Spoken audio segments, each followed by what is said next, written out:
अब सवाल ये है कि दिल्ली में अगला सीएम चेहरा कौन होगा। लोग गेस नहीं कर पा रहे हैं। नामों की चर्चा तो जरूर है, लेकिन जो बीजेपी का नेतृत्व या प्राइम मिनिस्टर मोदी किसके ऊपर आशीर्वाद देते हैं, देखिए ये बहुत इंटरेस्टिंग है देखना भी। इतिहास भी सर यही कहता है कि जो नई दिल्ली सीट से जीतता है वही सीएम बनता है। तो वो एक अलग बात है, लेकिन यहाँ पर ऐसा होता हुआ दिख नहीं रहा। हो भी सकता है। एक पार्टी सत्ता में आती है, लोगों से वादे करते कि हर आम आदमी के वो सारे ख्वाब पूरे करे जाएंगे जो वो देख रहा है। साल ब साल बदलते जाते हैं, वही पार्टी सत्ता खो देती है। नमस्कार, मेरा नाम है अंश कपूर, आप देख रहे हैं इंडिया.com और हम इस समय बात कर रहे हैं दिल्ली चुनाव में। दिल्ली चुनाव में आम आदमी पार्टी की शिकस्त हो चुकी है, बीजेपी ने अपना परचम लहरा दिया है, पर अब सवाल ये है कि दिल्ली में अगला सीएम चेहरा कौन होगा। सर, दिल्ली में सीएम चेहरे की रेस में कौन है? ये बहुत कॉम्प्लेक्स इशू है, क्योंकि बीजेपी ने जिस तरह से विगत वर्षों में चीफ मिनिस्टर्स के नेम को अनाउंस किया है, वो बहुत जिस तरह के नेम सामने आए हैं उसके इर्द गिर्द कहीं भी चर्चा नहीं रही। तो जिस व्यक्ति के बारे में बहुत ज़्यादा चर्चा इस समय हो रही हो सकता है वो बिल्कुल सीन से ही गायब हो जाए, ऐसा भी हो सकता है। लेकिन ये ज़रूर है कि 2-3 नाम हैं दिल्ली में, जिसमें कि इलेक्टेड एमएलए में से प्रवेश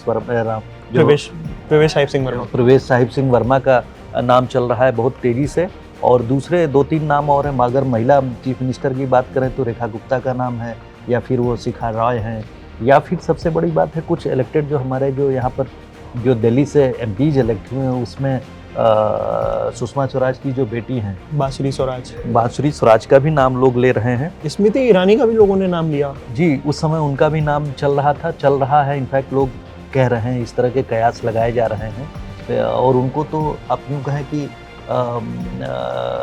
यहाँ से लड़वाने की भी बात चल रही थी। उस समय उनका प्रोमिनेंटली नाम चल रहा था, ग्रेटर कैलाश से उनके नाम की चर्चा थी, इसीलिए शिखा राय का नाम बहुत बाद में आया कि वो लड़ेंगी।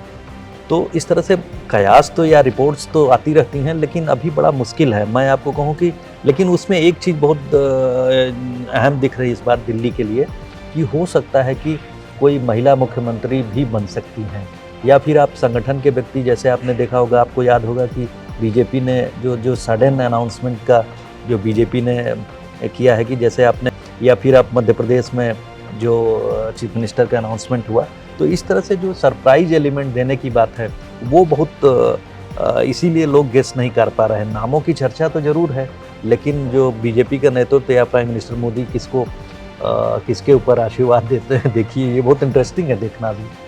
अगर महिला चेहरा देते हैं तो बीजेपी को इससे क्या फ़ायदा होगा? महिला चेहरा से देखिए, आपने देखा होगा कि मैंने इसको मेंशन किया या आपने पूछा, तो इम्पॉर्टेंट बात इसलिए है कि लगातार लोकसभा या उसके पहले के जो असेंबली इलेक्शन हुए, आपने देखा होगा कि महिलाएं जो बढ़ चढ़ के बीजेपी के वोट कर रही हैं। मध्य प्रदेश का मैं एक चुनाव का एग्जाम्पल दूंगा, उन्होंने जैसे महिलाओं के लिए प्रोग्राम लागू किए। प्राइम मिनिस्टर की जो छवि है वो एक तरह से पॉपुलर इमेज बनी है, उसमें महिला वोटर्स का बड़ा कंट्रीब्यूशन है।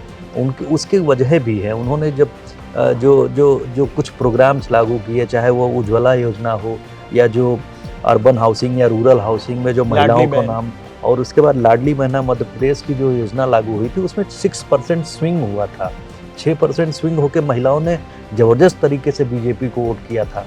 और उसके बाद महाराष्ट्र में महिलाओं का जिस तरह से बीजेपी को वोट करना हुआ, तो जिस तरह से महिलाएं आगे आके वोट कर रही हैं बीजेपी को खासकर, तो उस स्थिति में अगर दिल्ली जैसे राष्ट्रीय राजधानी क्षेत्र में अगर महिला चीफ मिनिस्टर बनता है, महिला को चीफ मिनिस्टर बनाते हैं, तो एक देखा जाए तो बहुत एक तरह से पॉजिटिव डेवलपमेंट होगी। क्योंकि महिला चीफ मिनिस्टर के फेस आप सुषमा स्वराज, जो उनकी पांखड़ी बांसुरी स्वराज की जो माँ थी, वो भी दिल्ली की चीफ मिनिस्टर रही थी, और शीला दीक्षित भी जब चीफ मिनिस्टर थी तो दिल्ली ने बहुत प्रगति की। तो मेरा ये कहने का मतलब यह है कि अगर महिला फेस होता है तो पूरी की पूरी जिस तरह से राजनीति में जो जस्टिस वाली बात है कि साहब सभी समाज के सभी वर्ग के लोगों को एक साथ लेके चलने की जो बीजेपी बात करती है, उसमें इस समय एक अहम स्टेट में जो है महिला चीफ मिनिस्टर का बनना। इस तरीके कोई से पंजाबी चेहरा देखने को मिल सकता है मान सरकार को शिकस्त करने के लिए? पंजाबी चेहरा में जो लवली है, जो कांग्रेस से आए हुए हैं, या फिर वो जो जंगपुरा से उन्होंने हराया मनीष सिसोदिया को, ये बड़े चेहरे हैं, लेकिन ये लोग को इम्पोर्टेंट पोर्टफोलियो जरूर मिलेगा, ये तो बिल्कुल तय है।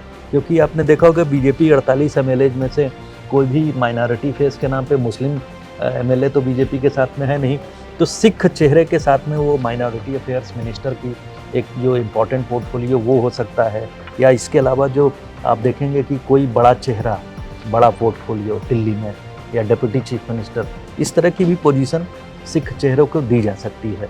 या फिर एक वाइल्ड गेस हो सकता है कि जो संगठन का पुराना आदमी हो, उसके ऊपर कॉन्फिडेंस दिखा के जो है सरकार जो ऑर्गेनाइजेशन है बीजेपी का, वो उसके साथ में जा सकता है। जी। अगर हम दिल्ली के चुनाव की बात करें तो उसमें जो चुनाव जो था प्रवेश साहिब सिंह वर्मा के चेहरे के साथ लड़ा जा रहा था कि वो एक बीजेपी में मुखर पर्सनैलिटी अपनी रखते हैं, अपनी बात खुल करके जनता के सामने रखते आए हैं।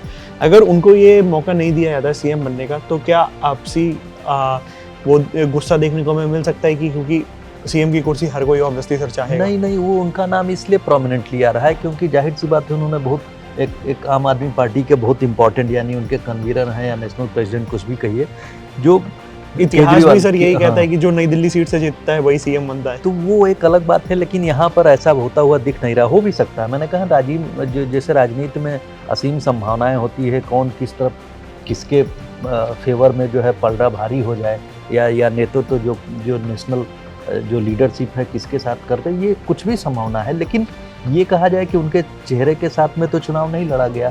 ये जरूर है कि वो बहुत इंपॉर्टेंट जगह से चुनाव लड़ रहे थे, नई दिल्ली से, और नई दिल्ली में उन्होंने जो केजरीवाल को हराना, इसलिए वो और प्रोमिनेंट हो जाते हैं। तो इन सब बातों के बीच में उनका नाम प्रोमिनेंटली आ रहा है, लेकिन ऐसा कुछ अभी कॉन्फिडेंस के साथ कहा नहीं जा सकता है कि कब तक कोई ऐलान संभव है? हाँ, ये हो गया है क्योंकि 17-18 को जो है जो लेजिस्लेटिव पार्टी की मीटिंग होगी बीजेपी की, जैसी कि रिपोर्ट्स आ रही हैं, और बाद 19 को जो है कहा जा रहा है 19 फरवरी को चीफ मिनिस्टर का अनाउंसमेंट, ज़्यादातर रिपोर्ट्स पे अगर रिव्यू करें, और तब तक अब प्रधानमंत्री भी वापस आ रहे हैं, तो उसके बाद जाहिर सी बात है कि आपस में बातचीत होकर वो लोग 19 को जो है ज़्यादातर संभावनाएं हैं कि चीफ मिनिस्टर का चेहरा अनाउंस हो जाएगा। तो सर हम सबको दिल्ली के सीएम का बेसब्री से इंतज़ार है, पता करना है कि कौन होगा, क्योंकि हम लोग भी आसपास ही रहते हैं दिल्ली के, और सब सारी स्कीम्स के बारे में भी हम लोगों को पता चलेगा। ऐसी और भी वीडियोस के लिए बने रहिए हमारे साथ, देखते रहिए India.com। Thank you for watching. धन्यवाद।